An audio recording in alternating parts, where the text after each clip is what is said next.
Alrighty, hosses, welcome back to another video, and in this tutorial we're going to start learning about SQLite. And by the way, I just watched the movie Gone Girl. It's a pretty decent movie, and also if anyone has any really good movies that they would recommend, looking for like a good sci-fi movie, my favorite ones of all time are Contact, and there's this movie called Surrogates. It's a really good movie. I would recommend it. So what were we talking about? SQLite.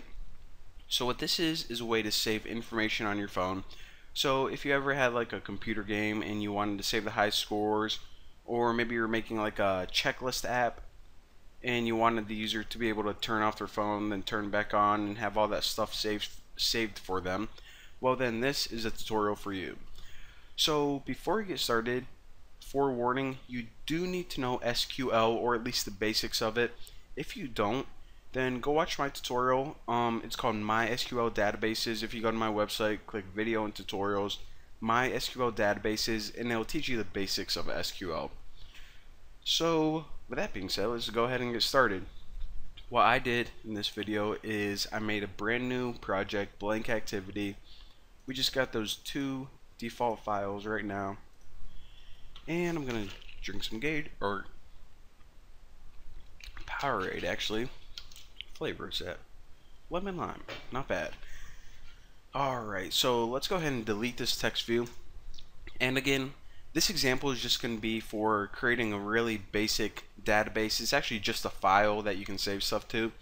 So I'm just going to have somewhere that the user can type something in, and they can either add it to the file or delete it from the file. And whenever we turn off the app and turn it back on, it's all going to be saved for you.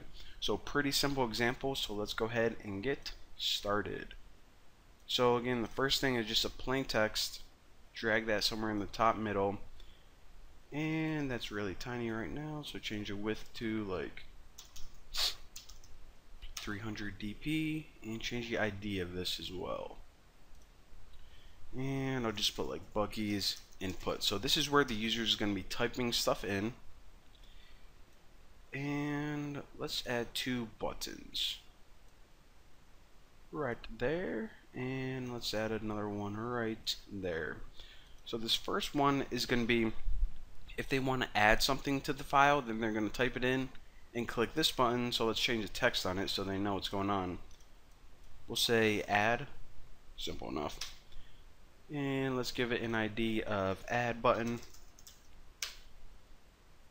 Yes. Now on click, what do you want? What method do you want to call add button click? So this method is where we're going to be writing our functionality to actually add whatever they typed in to the database file so we can save it.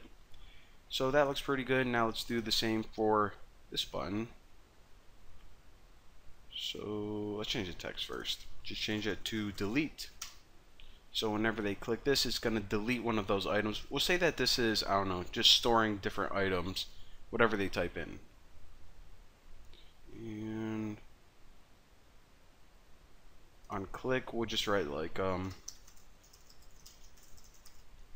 delete button clicked. And for the ID of this, of course, we'll just name it delete button. So again, what I want to do is we can just make an example that can save all your data in the background, and typically that's what you want to do.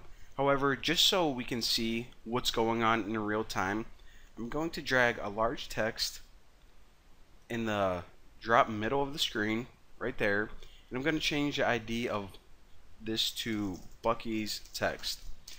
So again, all of the contents of the file are going to display in real time right here. So whenever we add, it's going to display in real time. As soon as we delete something, you're going to see it visually being deleted. Now of course you would only want to do this whenever they like finish the game or whenever they add a new item to their checklist, but for this example it'll work out just fine.